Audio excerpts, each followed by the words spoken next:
त्यांचं नाही म्हणणं आहे. समजा तुमचं काय म्हणणं आहे तुमचं सांगा ना. त्यांचं नाही म्हणणं आहे समजा, असं उदाहरण धरून चाल. येत नाहीत ते म्हणजे त्याचा अर्थ ते तुमचं म्हणणं काय द्यायचं आहे का नाही. तोवर घात येतं एकामेका. तुमचं बी म्हणणं सांगा ना. ओबीसी कोटे घेऊन द्यायचं नाही. आम्ही बघू. तुम्ही हा म्हणून सांगा आणि मराठी तुमच्याकडे मागं उभा राहिले तसे उभा राहतील. परत तुम्ही हा म्हणून सांगा ना. वर दोघं वापर करता तुम्ही मराठी. महाविकास आघाडीवाले ओबीसीतून बोलणार नाहीत आरक्षणाला, महायुतीवाले बोलणार नाही. जर महाविकास आघाडीवाले नाही म्हणत असले तुम्ही हा म्हणा. मराठी तुमच्या साथ देते. ते नसले म्हणत तर हे म्हणा. कुणीतरी हा म्हणा दोघापैकी येईल. वर येडत काढिता आणि बरोबर करतो ह्यावेळेस. आता बघा तुम्ही दोघाला तुम्ही निवडणुकीत उतरणार जर दिलं नाही तर असं म्हणत असताना प्रसाद लाड यांनी टीका केली होती. आता ते तुम्हाला एक आवाहन करतायत की संघर्षासाठी जर तुम्हाला विधिमंडळात यायचं असेल तर तुम्ही या, मी त्यासाठी माझ्या आमदारकीचा राजीनामा देतो. म्हणजे मॅनेज करायचं मला लाड. हे एकीकडून मला दादा म्हणतो, भाऊ म्हणतो. आम्ही मग त्यांना दादा म्हणतो, भाऊ म्हणतो. लागला मॅनेज करायला. केलं दुकान चालू. घेतलेच का संस्कार शेवटी फोडाफोडीचे आलेत का जातीवर. खरी जात दिसलीच का तुम्ही. राजकीय जात शेवटी नाही वळायचं रक्त तुमचं रे. जातीकर नाही वळायचं यार तुमचं रक्त जाती. शेवटी फोडाफोडी मॅनेज करणं. आमदारकी देतो मी बाजूला जातो. लई गचळ लोक माणसं करतो. गचळ. तुमच्या या उपोषणाच्या काळामध्ये मागण्याशिवाय पॉलिटिकल स्टेटमेंट अधिक होते तुमच्यावर. म्हणजे आत्ता तुम्ही राजकारणात जाणार, ही सगळी राजकीय बोली आहे असं आता सर्व पक्षाच्या स्तरावर ती चर्चा होते आहे. मी कुठं राजकारणाचं बोललो का. तुम्ही पहिल्याच दिवशी असं म्हणाले होते की समजा जर हे जर झालं नाही तर 13 ऑगस्टपासून सर्व पक्ष जे सर्व जाती धर्मातले लोक आहेत जी इच्छुक आहेत ते यावेत. काय करू. 10 महिने झालं मी महासमाज एवढंच म्हणतो. आम्ही आम्हाला आरक्षण द्या. आम्हाला राजकारणात नाही जायचं म्हणतोच का नाहीत. आहेत का नाहीत मीडियाचे बंधू साक्षीदार. 6 कोटी मराठा बी साक्षीदार आहे का नाही. 10 दिवसापासून आम्ही सारखं म्हणतोय. 10 महिन्यापासून. आता 29 ऑगस्टला 11 महिने होते बरोबर. आम्ही सारखं तेच म्हणतोय की बाबा आम्हाला आमचं आरक्षण द्या. आम्हाला राजकारण करायचं नाही. मग तुम्ही नाही दिल्यावर मी काय करू. किंवा माझा समाज काय करेल. राजकारणाकडनं द्यायचं काय करेल. तुम्ही देत नाहीत म्हणल्यावर आम्हाला सरकार बनावं लागेल. मग आता आम्हाला नाही घ्यायचं म्हणल्यावर तुम्ही देत नाही म्हणल्यावर तुम्हाला पाडावं लागेल. आणि आम्हाला आमच्या गोरगरीब सगळ्या जाती धर्मात लोकांच्या इथं बसावं लागेल ना. काय चूक आहे.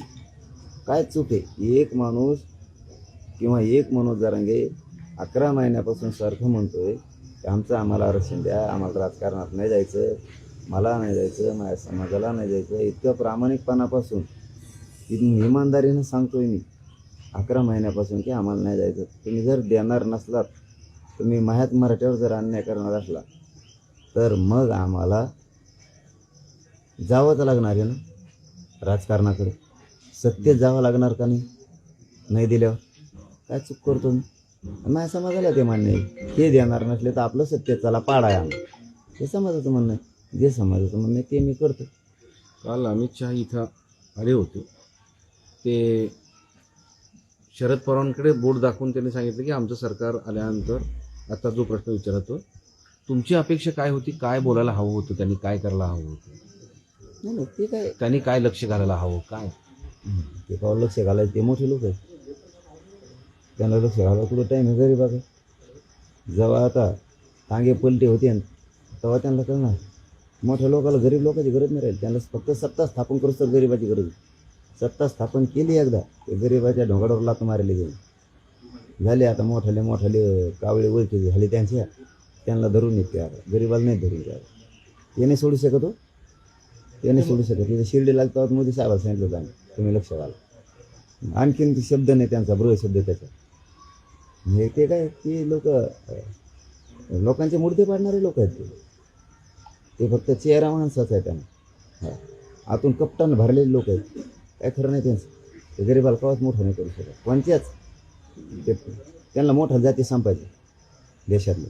म्हणजे महाराष्ट्रात मराठा मोठी जाती ती संपवायची.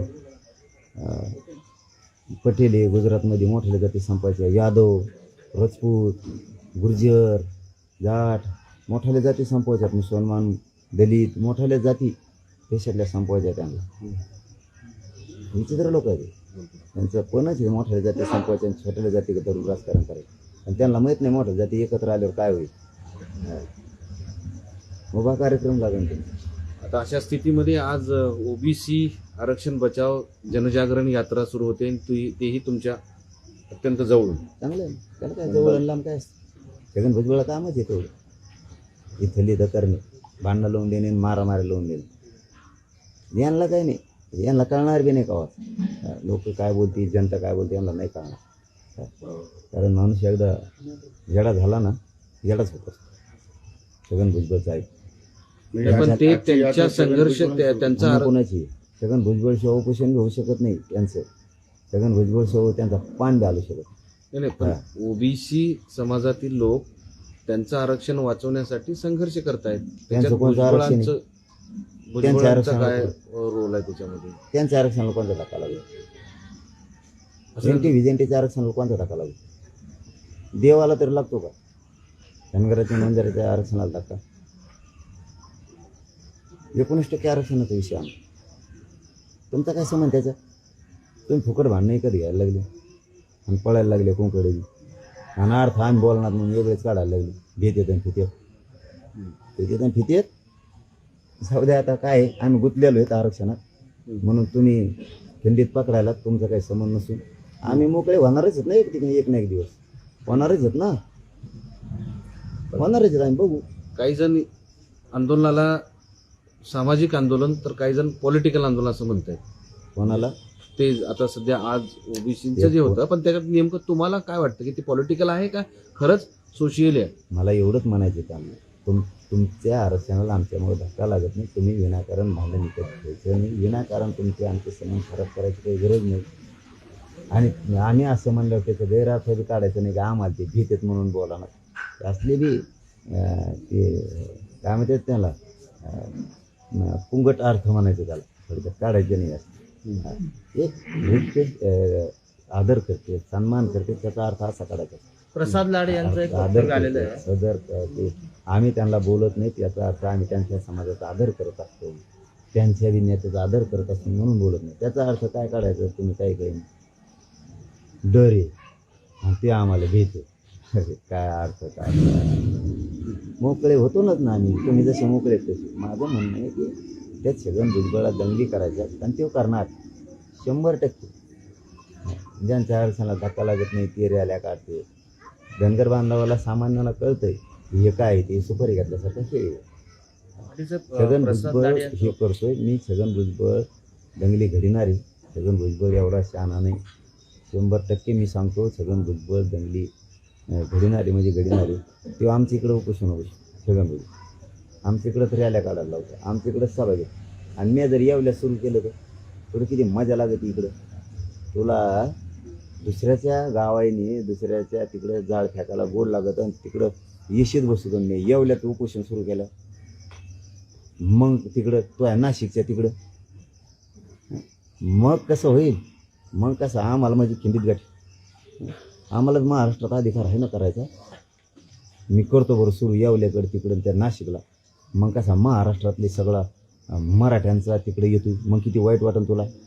इकडं आमच्या तिकडे चेतून द्यायला लागला, आमच्या इकडं आमच्यात वादळ लावून द्यायला लागला, इकडं गर्दी करायला लागला, तिकडं गर्दी सुरू झाल्या. मग तशी शक्यता आहे का? शक्यता नाही. मग ॲडव्होकेटच येते आता. तू इकडं काढी लावून द्यायला लागला ना आमच्याकडं. आमच्यात मारामाऱ्या लावायला काय एकदा झालं, दोनदा झालं, ठीक आहे. तीनदा रॅली असती का? तीनदा रॅली असती का? तीनदा उपोषण आमच्या पुढंच असतं का? म्हणजे आमच्याच इकडं मारामाऱ्या लावून द्यायची आणि तो मजा बघायची. कारण तो लोकांना काही त्रास नाही.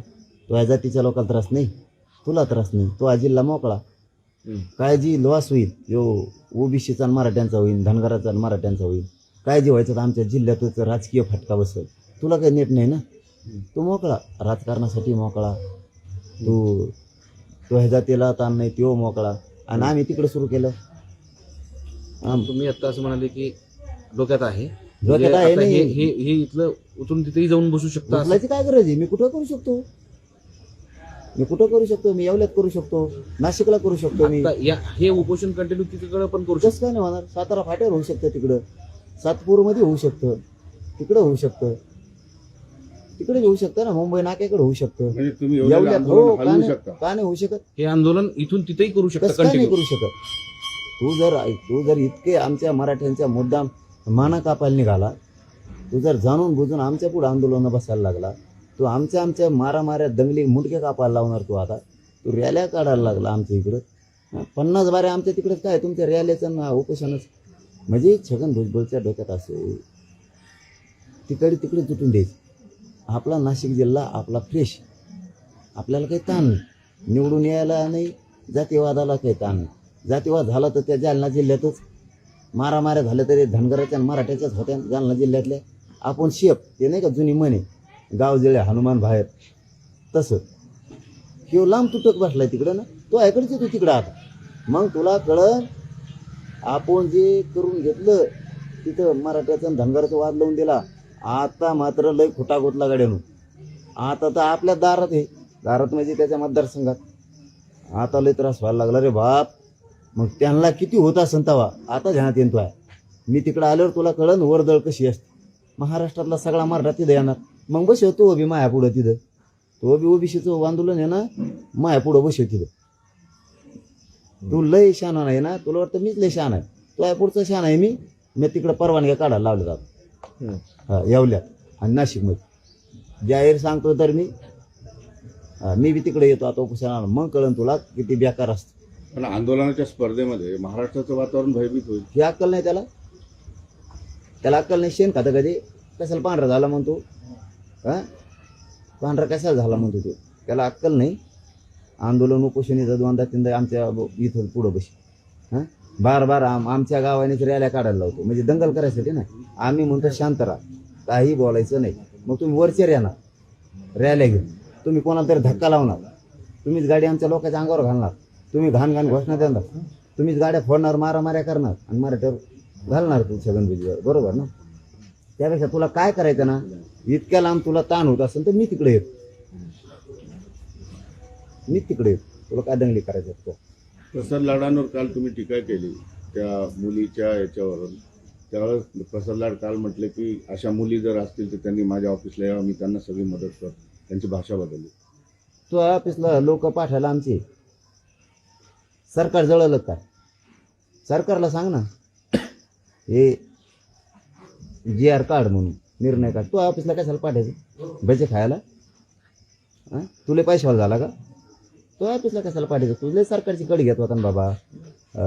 लाड भाऊ, तुम्ही लय सरकारची कड घेत होते ना, तर सरकारला म्हणा ते निर्णय कर. EWS, SCBC, OBC, कुणबी हे ऑप्शन खुले कर. शासन निर्णय काढा सांग पूर्ण महाराष्ट्रामध्ये. काय झालं तुमच्या कार्यालयाला बोली जा, ओळखी करून घ्यायच्या काय लोकांची काय गरज? सरकारच्या बाजूनं बोलता फडणवीसला सांगा निर्णय कर, किती सोपं आहे. ऑफिसला कशाला बोलायचं? फोड्या करायच्या काय लोकांची? असं देखील म्हणाले की आमच्या भगिनी आहेत, त्या काल जी मुलगी रडली तिच्याबद्दल, त्या आमच्या भगिनी आहेत आणि मनोज जरांगे आमचे भाऊ आहेत. मग चांगलं आहे, आमच्याच घरी कर भाऊ आहे. मग नीट बोलावस, नीट बोला. पुढे देखील दुसऱ्याचं गमीला घ्यायचं आणि उगाच नुकती वाढायची कुंकडी फुकटची. सगळं मोडून टाकला, सगळा क्रांती मोर्चा, ठोक मोर्चा, आता आमचं आंदोलन मोडायचं. गोड बोलून फक्त काड्या करू नका. हां तुम्हाला वाटत असं ना, आता भाऊ म्हणलो बहीण म्हणलो म्हणजे याचा अर्थ आता आमच्या याच्यातून जाईन. तुम्ही किती पुढच्या चालीची ते मला चांगलं माहिती आहे. फक्त आतून अभियान राबवू नका, काड्या करू नका, ट्रॅप रचू नका. हां एक उतरू नका. आमच्या विरोधात पत्रकार परिषदा घ्यायला परत म्हणताना आम्ही नाही घ्यायला लावल्या. तुम्ही मागे त्याचा अर्थ तसा होणार. याच्यानंतर जर मराठ्याच्या कोणी पत्रकार परिषदा अभ्यासकांनी, समन्वयकांनी माझ्याजवळच्यांनी फोडून तुम्ही घ्यायला लावले का आम्ही समजणार तुम्हीच घ्यायला लावले. हा, गोड बोलून काटा काढायचं कामा नका करू. एबीपी माझा, उघडा डोळे बघा नीट.